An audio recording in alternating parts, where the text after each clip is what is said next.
रानी माँ जैसे ही महल में कदम रखती हैं, माहौल पूरी तरह बदल जाता है।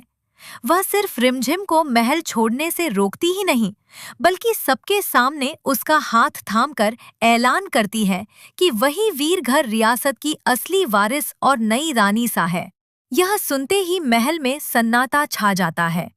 मोहिनी सा के चेहरे का रंग उड़ जाता है, आंखें फटी की फटी रह जाती हैं, क्योंकि उसने सपने में भी नहीं सोचा था कि उसका पूरा खेल इस तरह पलट जाएगा।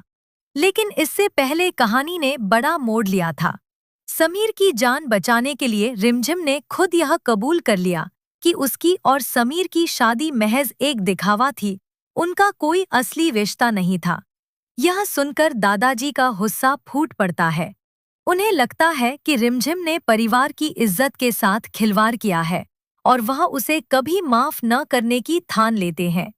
यही तो समीर और मोहिनी सा की चाल थी, रिमझिम को खुद ही अपने रिश्ते से इनकार करवाना ताकि उसे महल से बेदखल किया जा सके।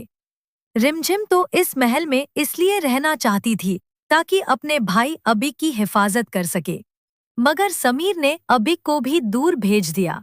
होली के जश्न के बीच जब पूरा महल रंगों में डूबा था, समीर ने ठंडे दिल से फैसला कर लिया कि अब रिमझिम को यहाँ से जाना ही होगा। उसकी मंगेतर अमायरा उसकी जिंदगी में लौट चुकी थी और वह रिमझिम को अपने रास्ते का रोड़ा मानने लगा था। बेचारी रिमझिम को अंदाजा भी नहीं था कि समीर ने अपनी जान को खतरे में डालने का नाटक सिर्फ इसलिए रचा ताकि वह उसके मुंह से सच उगलवा सके। उसने झूठा प्यार दिखाकर उसका भरोसा जीता और जैसे ही उसका मकसद पूरा हुआ, शैतानी मुस्कान के साथ उसे महल से धक्के देकर निकाल दिया। उसके शब्द तीर की तरह रिमझिम के दिल में चुभ गए। अब मेरी जिंदगी में तुम्हारी कोई जगह नहीं, निकल जाओ यहाँ से। रिमझिम का दिल टूट जाता है। उसे लगा था समीर बदल चुका है, मगर सच्चाई यह थी कि वह सिर्फ एक खेल खेल रहा था। लेकिन कहानी यही खत्म नहीं होती। अस्पताल में महीनों से कोमा में पड़ी रानी माँ को अचानक होश आ जाता है। उन्हें एक अजीब बेचैनी घेर लेती है और वह तुरंत महल लौटने की जिद करती हैं। वक्त रहते रानी माँ महल पहुंचती हैं और समीर को रिमझिम को बाहर निकालने से रोक देती हैं।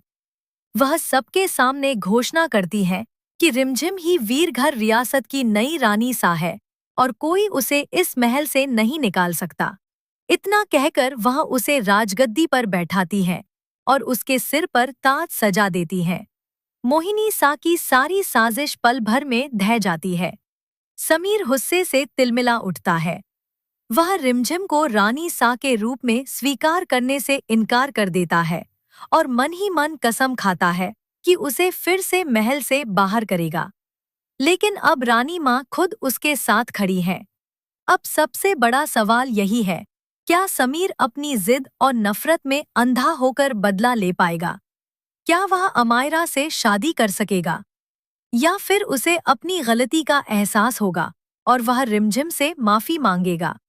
आने वाले एपिसोड में होगा जबरदस्त धमाका, जहां प्यार, साजिश और सत्ता की इस जंग में किसकी जीत होगी, यह देखना बेहद दिलचस्प होगा।